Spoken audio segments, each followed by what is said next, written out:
Agile and Hybrid PMP Test.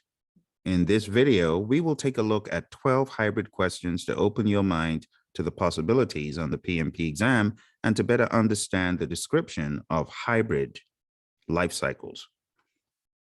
Let's take a look at the first question. You'll need more than a minute to answer this in some circumstances, so do hit the pause button before I reveal the answer.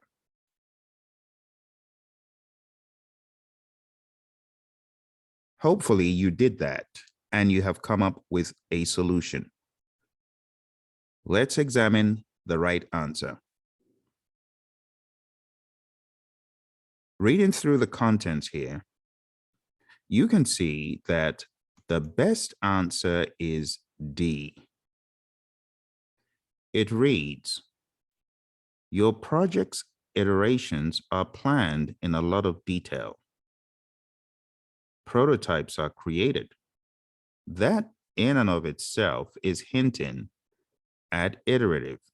But as you read further, it says on final agreement of concepts and details, a team delivers the solution to the customer after one more round of iterative planning.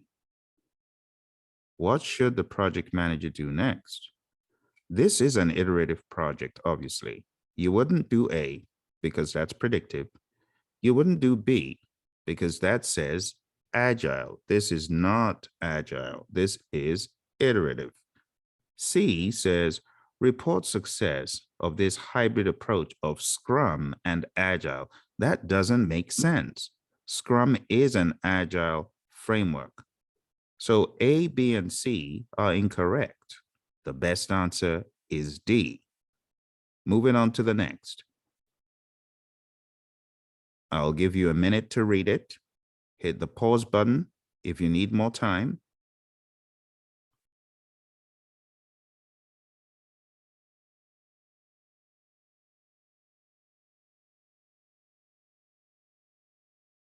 Three, two, and let's go.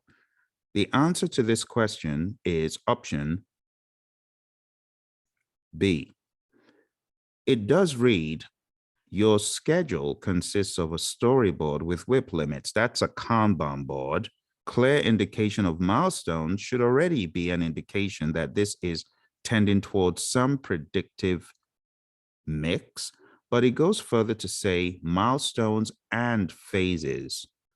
We all know that in the world of Agile, we don't do phases, we do iterations.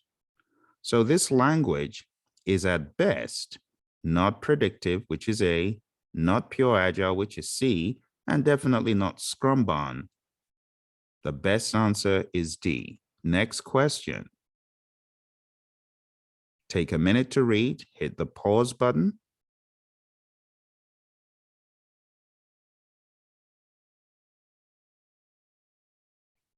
All right. The answer to this one is A. Report success of your hybrid project. Why? Well, this describes one of the models talked about in the Agile Practice Guide. It's an Agile delivery followed by a predictive rollout. It says your project delivery consists of frequent smaller deliveries in the initial stages. However, towards the middle, delivery halts. So those frequent smaller deliveries points to an incremental type of arrangement. And it says towards the middle, delivery halts. A new system is rolled out, marking a milestone towards the end. Well, that's when you're switching over to a predictive approach. And it says, when attending a debrief with the customer, what should you do? Well, it is not an agile project. It is not C, a predictive environment, and it's not an iterative life cycle. So the best option points towards A, using the process of elimination. Next question. Take some time to read this. It is a long one. Hit the pause button.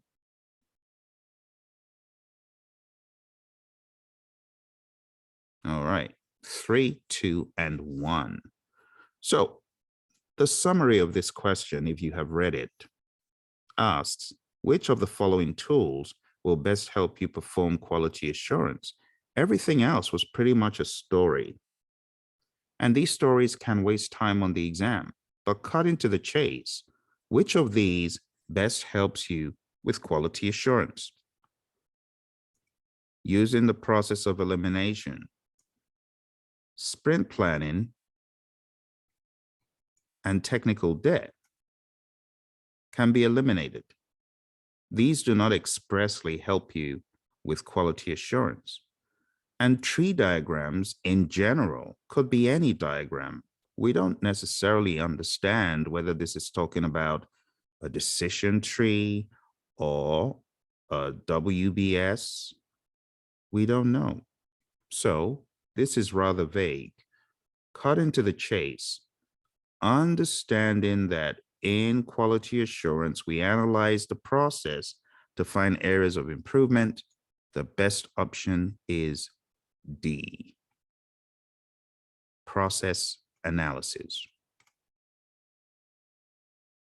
Let's take one more question for today.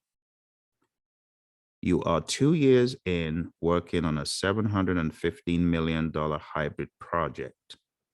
I'll let you read it.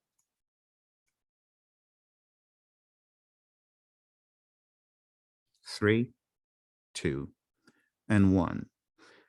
If you read very carefully through this, it's painted a picture where you're working with agile tools, and it says you have obtained a roadmap to meet quality requirements, and you've developed an integrated master schedule. Now, these are describing things that could be from the world of agile and also from the world of predictive. But the bottom line is, you need to be able to follow the sequence of what was done before getting here. So it says you are 2 years in. You're 2 years in, you've already done a project vision. You needed that before you started. You've already done an agile project charter. And if you know page 30 in the PMBOK Guide 6th edition, you've already done a needs assessment before the charter. The most sensible thing here is research or some sort of enablement for the work that is ongoing, and that describes spikes.